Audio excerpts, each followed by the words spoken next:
Attachment is a stable, affectional bond to a specific person from which one attempts to derive a sense of security. This was defined by Sroufe and Waters in 1977. Attachment figures early in life are usually parents who protect their children from danger and stress and thus contribute to the development of their emotional regulation capacities. The attachment developed by infants depends on the quality of care they receive. And actually, the original formulation of attachment theory is the joint work of Bowlby and Mary Ainsworth, who described attachment patterns associated with certain characteristic patterns of behavior.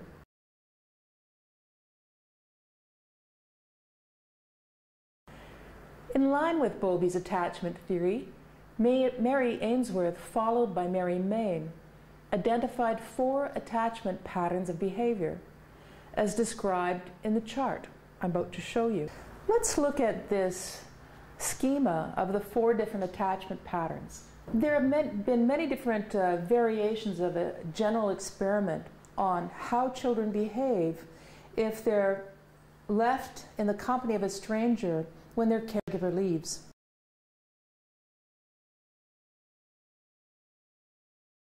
So what the researchers are looking at is the child easily comforted by the caregiver when the caregiver returns? And in fact, do they show distress when the caregiver leaves? Are they more comfortable or less comfortable with a stranger?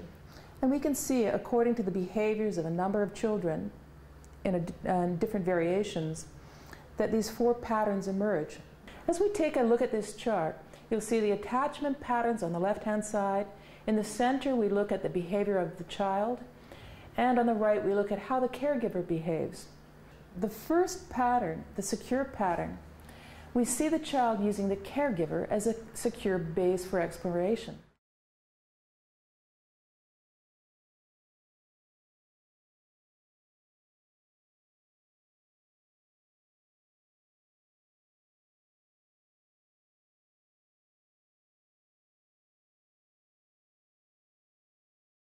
What are the characteristics of the caregiver of such a child? In this case, when the child is securely attached, the caregiver ends up having particular behaviors as well. Children are securely attached when the caregiver responds appropriately, meaning that they will comfort their child, they will hug their child, they will show positive affection toward the child, and they do it promptly, and they will consistently meet the needs of the child. So that's the secure pattern. Let's move on to the avoidant pattern. In the avoidant pattern, you don't see very much affective sharing in the play of the child. And in fact, it's unusual, but when their caregiver leaves the room that they're being videotaped in, there'll be little or no distress on the caregiver's departure. In fact, it's as if there's little or no visible response to proximity seeking. In other words, they don't try to touch the parent on return. They may ignore or turn away from the caregiver with no effort to maintain contact. If someone tries to pick them up, the caregiver does. They may treat a stranger in the same way they treat the caregiver, which is odd. They don't show preference for somebody they have attachment to. And in terms of how caregivers are paired with this kind of avoidant style, we often see caregivers who have little or no response to the child's distress. In fact, rather than comforting a child who is distressed, they may discourage any kind of expression of the distress. So they may discourage crying, and they may encourage independence. Let's look at the third pattern. The third pattern has been labeled ambivalent resistant. Here, the child seems unable to use the caregiver as a secure base. They may show distress on separation, but there can be some ambivalence. Instead of showing distress, at times they may show anger or a lack of interest, reluctance to return to play when the caregiver reappears. They're preoccupied with the caregiver's availability. they want to know that the caregiver is there, but when the caregiver returns, they may, in fact, angrily resist being comforted or held. And in fact, these children are often not easily calmed by a stranger either. What kind of caregiver gives such a pattern? Well, in general, when observed, you find caregivers who are paired with this type of behavior have inconsistent responses. They may, in fact, sometimes be sensitive to their child and available, but at other times they may neglect the child. This takes us to the last type of attachment pattern, called disorganized. In a disorganized pattern, we see really distressed behavior in the child. At times, they may freeze completely when their caregiver is present.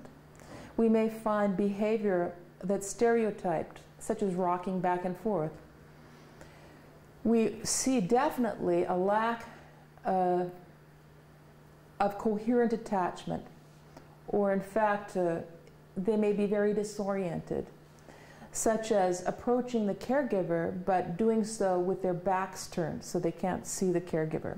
In the case that they do have a caregiver, that caregiver might have very unusual behaviors, frightening behaviors, withdrawal, negativity, role confusion, and errors in communication. So children who have been, what we might say, neglected or mistreated in any way, or maltreated, can in fact show a disorganized type of attachment. According to Bowlby, there's a strong causal relationship between a child's experience with his or her parents and his or her later capacity to make these kinds of affectional bonds. In other words, there isn't a single, consistent, causal relationship between having an insecure attachment in early life and then having insecure attachment in adult lives. So to summarize this, one study by Roseman, Padron, Struve, and Egeland in 2002 showed that despite insecure attachment to the mother at 1 year of age, young adults can establish positive relationship patterns with their partners, and they can have coherent representations of those early relationships. You were talking before about categories. Yes. We just saw 4 clearly defined attachment patterns. Yes. Can we really put the child in one of those boxes? I think that's an excellent question, and I think no child should ever be put in a box, so I would say absolutely not. And remember that these are just patterns of behavior that researchers use to help understand problems and to alleviate them. They're very definitely generalizations. And I think if we knew how to do it and we had done the research already, there would probably be dimensional scales. In other words, are you more resistant or less resistant on a particular dimension as opposed to just having these simple categories?